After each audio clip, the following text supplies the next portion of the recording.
Growing up, my parents' marriage was nothing short of a nightmare. They were incompatible right from the start and would clash frequently.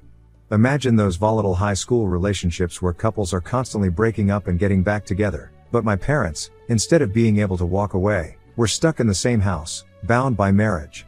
They couldn't escape each other, and neither could I. From the moment I came into this world, I was plunged into an environment where screaming, shouting, and physical altercations were the norm. Their arguments would often start over something trivial, maybe a minor disagreement or a small misunderstanding, but the tension would escalate quickly, into a full-blown war.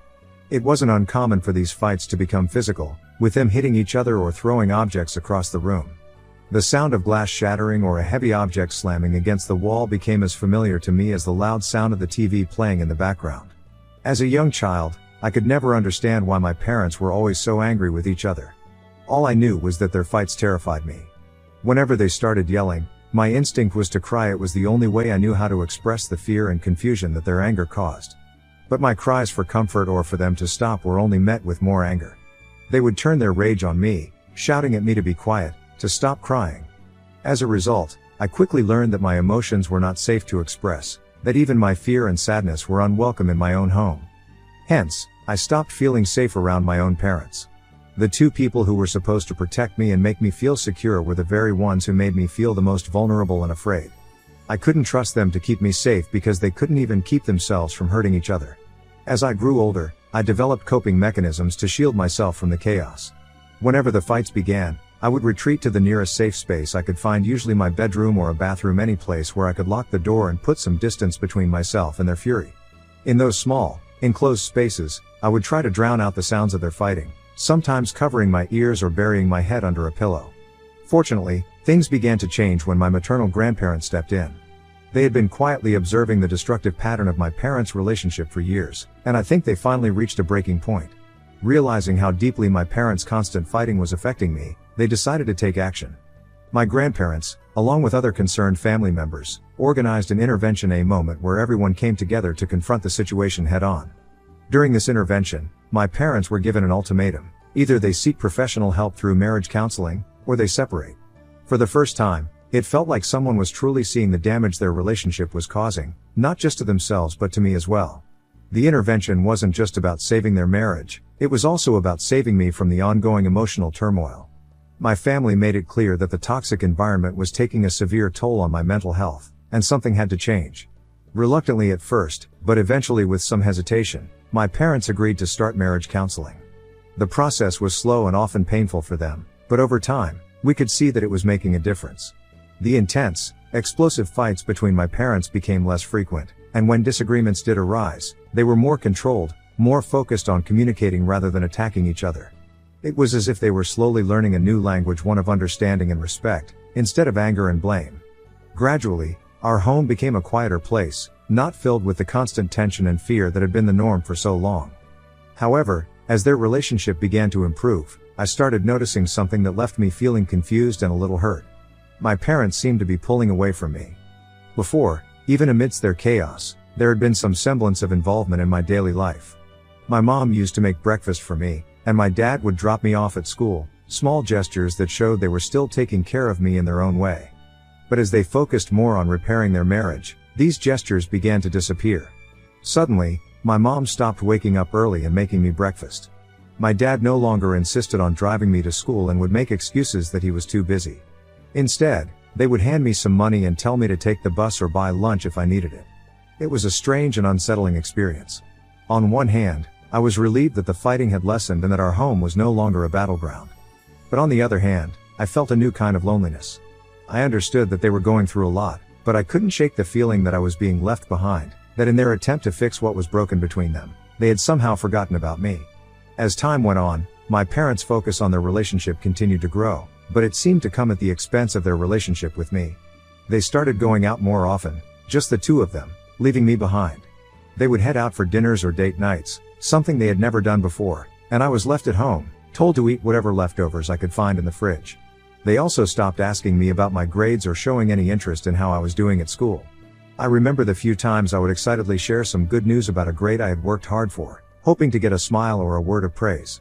Instead, they would respond with indifference, barely acknowledging what I had said before turning back to their own conversation. When my 15th birthday was approaching, I wanted to have a celebration with my close friends. Up until that year, I had never been allowed to celebrate my birthday, and I had always just accepted it, never really pushing back. But this time, I was determined to have a party, to feel like a normal teenager for once. I worked up the courage to ask my parents if I could finally have a birthday party. My dad flatly refused, and my mom dismissed the idea completely, telling me that I needed to stop finding ways to waste more of their money. Her words cut deep, making me feel like I was a burden, like I didn't deserve to ask for anything. She continued to say how instead of asking for more things I should find ways to repay them back for all the money that they have spent on me over the years. Normally, I would have let it go, swallowed my disappointment, and retreated into myself like I had so many times before. But something in me snapped. I was sad, frustrated, and filled with a kind of anger I hadn't felt before. Maybe it was my teenage hormones, or maybe it was the accumulation of years of feeling neglected, but I couldn't hold back anymore. I yelled at them, telling them that they had never really done anything for me apart from giving birth and that they had never made me feel loved or cared for. I told them how it wasn't my responsibility to give them back anything and asked them why they even had me in the first place if they resented me so much. Hearing my outburst, my mother, who had never laid a hand on me before, slapped me hard across the face. The sting of her hand on my cheek was sharp and shocking, but her words were even more painful. She told me that I had no right to speak to them like that I should be grateful just to be alive, and that I was lucky they had done as much as they had for me. I could feel my tears welling up. I turned to my dad, hoping he would step in, hoping he would defend me, or at least comfort me. But he only shook his head, disappointment etched across his face. He told me that I was getting older now and that it was time for me to grow up and learn to behave properly. He said I shouldn't be fighting with them over something as trivial as a birthday party, and that I was acting like an immature child. Their words crushed me. It was clear to me then that, in their eyes, my feelings, my desires, didn't matter. That night, I cried myself to sleep, feeling more alone than I ever had before. In the days following my outburst, the atmosphere at home grew even more tense. My mother never apologized for slapping me, and there was no acknowledgement of the pain or hurt I had expressed. It was as if that night had never happened. My parents now seemed to go out of their way to avoid any interaction at all. They wouldn't speak to me unless absolutely necessary, and even then, their words were curt and cold. A week later my dad called me into the living room. The moment I walked in, I knew something was wrong. Both he and my mom were sitting there, looking grim and serious. My heart sank as I prepared myself for another round of scolding. I could feel the anxiety building up inside me as I took a seat, wondering what I had done this time. I couldn't even meet their eyes, dreading whatever was coming next. Before I could say anything, my dad started to speak. His tone was measured, but there was an edge to it that made me nervous. He said that they had been thinking a lot since our last conversation and that both he and my mom felt that their marriage was almost perfect now. He told me how they both had worked really hard to reach a place where they were finally happy together. But then he paused, and what he said next shook me to my core.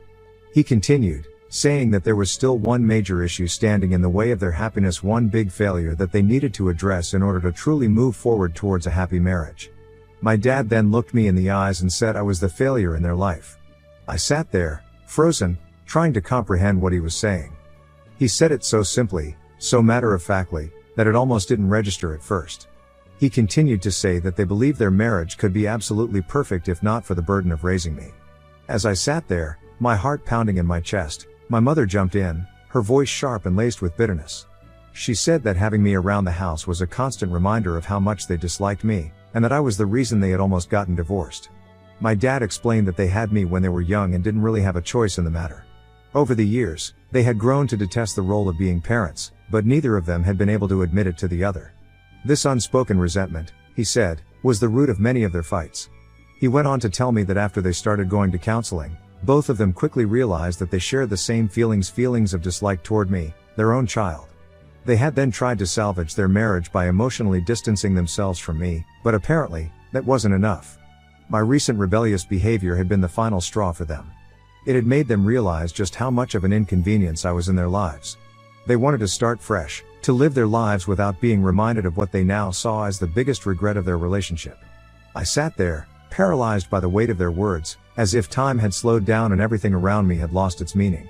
The people who had raised me, who had always been the center of my world, had just torn apart everything I thought I understood about love, family, and belonging.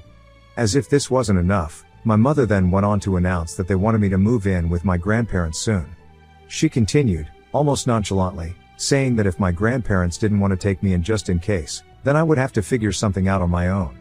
Whether that meant living with a friend or fending for myself, she didn't seem to care. The way she said it, so detached and indifferent, made it clear that she and my father were done with me. They had already moved on in their minds, erasing me from their lives as if I had never existed. I looked at them, searching for any sign of remorse, any hint that they might change their minds. But all I saw were cold, resolute expressions. There was no love in their eyes, no compassion, nothing that even remotely resembled the parents I had desperately longed for all these years. I was devastated, shattered by the realization that the people who brought me into this world, who were supposed to love and protect me, had decided that I was disposable. That evening, I sat reeling in my room after this entire conversation. I still couldn't believe that they had asked me, still a minor, to leave the house. They expected me to fend for myself, to find my own way, because they were done. Done with me, done with the responsibilities of parenthood, done with the failure they claimed had ruined their marriage. I couldn't breathe, couldn't think. I was overwhelmed with disbelief and pain, struggling to process the fact that my own parents were abandoning me, casting me aside as if I were nothing. When my mother informed her parents of their decision to kick me out, my grandparents immediately came to my rescue. The moment they arrived, I could see the fury in my grandmother's eyes. She was livid, practically shaking with anger at what my parents were doing to me. Her voice, usually so gentle, was sharp and fierce as she confronted my mother, demanding to know how she could do something so heartless. My dad tried to justify their actions, arguing that they never wanted me in the first place and had only kept me because of my grandparents' insistence. He told them that since they cared so much about me, it was now their responsibility to take me in. The way he spoke about me, as though I were just an obligation they had been forced to endure, cut through me like a knife. But my grandparents didn't back down. My grandfather, calm but firm, turned to me and told me to pack my clothes and gather all my important documents. I was in a daze as I stumbled back to my room, tears streaming down my face. As I hastily shoved my belongings into a bag, my hands trembling, I couldn't stop crying. The thought of leaving the only home I had ever known was tearing me apart. I knew I was lucky to have my grandparents there to take me in, but it didn't lessen the pain of being rejected by my own parents. With every item I packed, I prayed that my parents would change their minds, that they would come to their senses and realize what they were doing. I wanted so desperately for them to stop me, to tell me that they had made a mistake, that they loved me and wanted me to stay. But no such words came. When I finally walked out, my grandparents were there, ready to help me carry my things. I glanced back at my parents, hoping for some sign of regret or hesitation, but they didn't even look up. They sat at the kitchen table, holding each other's hands, ignoring me. The sight of them sitting there united in their decision, broke what little was left of my heart. It was at that moment that I realized that my parents only cared about each other, and that they had chosen to hold on to their relationship at the expense of their own child. Those first few weeks after I moved into my grandparents' house were some of the darkest days of my life. Every night, I was haunted by nightmares about my parents' terrifying dreams that left me waking up in the middle of the night, drenched in sweat, tears streaming down my face. I would lie there, shivering in the darkness, unable to shake the overwhelming sadness that came from being abandoned by my own parents. I also started falling ill frequently, my body reflecting the trauma I was going through. My grandfather, worried about my health, took me to see a doctor. After a few examinations, the doctor gently explained that the stress I was under was taking a serious toll on my mental health. The weight of my emotions was manifesting in physical ways, breaking me down little by little. I could feel myself slipping further into a pit of despair. I stopped taking care of myself, eating irregularly, and losing interest in everything that had once mattered to me. My grades at school began to plummet. I missed my parents so much it hurt. I kept hoping, wishing that they would call me, that they would realize they had made a mistake and take me back. But the phone never rang. In moments of desperation, I would try to call them myself, clinging to the hope that hearing my voice might remind them that I still existed, that I was still their child. But each time, they ignored my calls, letting them go unanswered. I would send my mother texts, pouring my heart out, begging her to come and take me back home. But all she would do was leave me on read, her silence a cruel reminder of how little I now meant to her. The weeks dragged on, each one heavier than the last. I was living in misery, my heart breaking a little more each day as I grappled with the reality that my parents had truly left me on my own. Then, one day, as my grandmother was combing my hair, something she did to comfort me, to try and bring some normalcy back into my life, she suddenly broke down in tears. She cried openly, her hands trembling as she held the brush. Through her sobs, she told me how much she wished I didn't have to go through this, how she and my grandfather just wanted to see me happy again. Watching my grandmother cry, I felt a pang of guilt and a wave of realization wash over me. Here was someone who loved me deeply, who was hurting just as much as I was, if not more, because she couldn't take my pain away. At that moment, I understood that I couldn't keep letting myself fall apart. My parents weren't coming back, they had made their choice and moved on.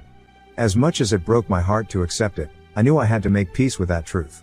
I realized then that I needed to start picking up the pieces of my life, not just for myself, but for my grandparents too. They had taken me in when I had nowhere else to go, and they were doing everything they could to help me heal. They deserved to see me try, to see me fight to rebuild my life. From that day forward, I resolved to take it one step at a time. It wasn't easy. There were still days when the sadness felt overwhelming, when I missed my parents so much it felt like I couldn't breathe. But I knew I had to keep moving forward, for my sake and for the sake of the people who still cared about me. My grandparents had become my lifeline, and I owed it to them, and to myself, to try to find a way back to happiness. Over the months, I slowly began to shift my focus from the overwhelming sadness of losing my parents to the small, positive things that were starting to happen in my life. For example, my grandmother makes me breakfast every morning. She has this adorable habit of spreading ketchup on my toast in the shape of a smiley face. It is such a simple gesture, but it makes me feel cared for in a way I have never felt before. My grandfather is a stickler for neatness and believes that a crumpled shirt is a poor reflection of one's character. Hence, every morning, he irons my clothes for school with such precision that I look sharp and put together when I leave for school. Living with my grandparents has also brought new freedoms that I had never experienced before. For the first time, I am allowed to participate in after-school activities. This is something my parents had never permitted, but now I have joined clubs and sports teams and made new friends. Weekends have become something I look forward to as well.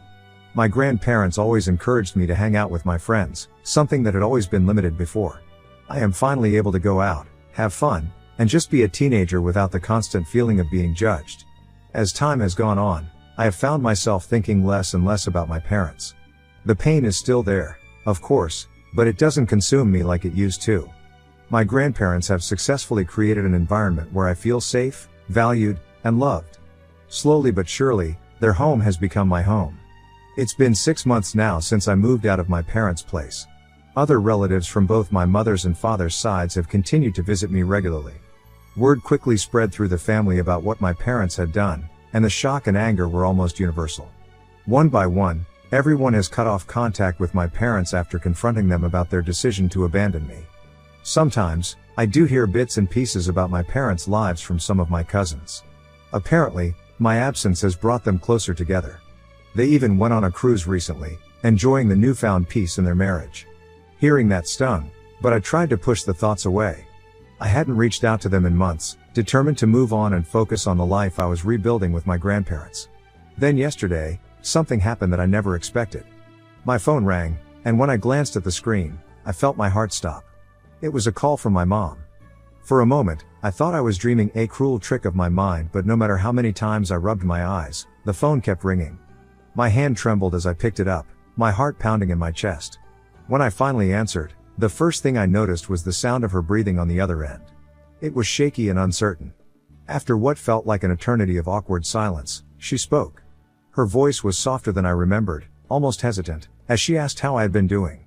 The question hung in the air, and I found myself unable to respond. What could I possibly say to her? That I was fine? That I was broken? That I had missed them every day and yet resented them for what they had done? I kept quiet, unsure of what to say. Then, she spoke again, asking if I was free to talk because she had something important to discuss with me. Her words were careful, almost rehearsed, and it made me wonder what could possibly be so important now, after all this time. Why now, after months of silence, after they had seemingly moved on with their lives? There was so much left unsaid between us, so much hurt that had festered in the months since they kicked me out.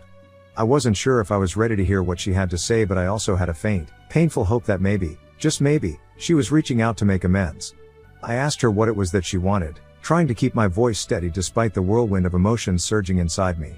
There was a pause on the other end, and I could almost hear her gathering the courage to speak. Then, my mom took a deep breath and asked me if I could come back home. The words I had longed to hear for so many painful months were finally being spoken, but instead of relief, all I felt was a strange, hollow sensation. She continued, saying that she and Dad regretted kicking me out and had spent time thinking things over. They wanted to make amends and have me back home. But something about her words didn't sit right with me. She didn't once actually apologize to me for everything she and Dad had put me through. Her words were rehearsed, like she was reading from a script. There was no emotion behind them, no real sense of remorse that I could feel. I told her that I didn't believe her, and that it sounded like she was lying. I pointed out that if she and Dad truly regretted their actions, they wouldn't have waited 6 months to reach out. They could have easily come to my grandparents' house, knocked on the door, and asked for my forgiveness. But instead, they had been silent for half a year, living their lives without me, going on vacations, and apparently growing closer. Now, out of the blue, she was calling me, acting like everything could be fixed with a few words, as if the damage they had done could be so easily undone. I told her to stop playing with my heart, that I didn't need them anymore. They had made their choice when they kicked me out, and I had spent the last 6 months trying to rebuild my life without them. I wasn't about to let them waltz back in and pretend like nothing had happened. With that, I cut off the call. I still have no idea what to think about this. Ida for not believing my mother and moving back home after she and Dad kicked me out? Update 1. Thank you to everyone who has shown me support and reached out during this time. Since my last conversation with my mom, she has called me 3 more times, but I haven't answered any of them. My dad also sent me a message, apologizing for everything and expressing how much he misses me, but it all feels too good to be true. I'm relieved that others also find my parents' behavior strange, which is why I've told my grandparents about my mom's sudden call. My grandmother is now trying to find out from other relatives if they know anything about why my parents are pushing me to move back. Update 2. It turns out we were all right because the truth has finally come out. One of my relatives on my dad's side just confirmed that my paternal grandparents have drawn up a new will. My dad, being their only child, is supposed to inherit everything. However, in their new will, they've added a condition. For my dad to access the inheritance, they need my signature as well, and the money has to be equally divided between me and him. If I don't sign the papers, the entire inheritance will be donated to charity. My paternal grandparents have stayed in touch with me and, like everyone else, know how my parents abandoned me. I'm sure this is their way of trying to bring my parents and me back together. However, it's now clear that my parents only reached out to me because they're afraid of losing this inheritance if they don't continue to have a good relationship with me. It's clear they want me to move back in so that if and when my paternal grandparents pass away, I won't resist signing for the inheritance. Update 3. My maternal grandparents have since talked to my parents and warned them that we now understand their true motive for reaching out to me. My mom tried to backtrack, claiming it wasn't just about my paternal grandparents' will and that I would also benefit from the inheritance, so I should consider my future. But my grandmother wasn't swayed by her arguments. She responded by telling my mother that she was no longer considered her daughter and expressed shame over how inhumane she had become. In the wake of that confrontation, I've decided to block my parents. I will continue to live with my grandparents, as I have for the past few months. I'm learning to accept that while my relationship with my parents may never be repaired, I have the chance to build something positive from the experience. It's definitely not the life I imagined, but it's one where I'm finally surrounded by people who genuinely care about me and want the best for me. For now, that's enough.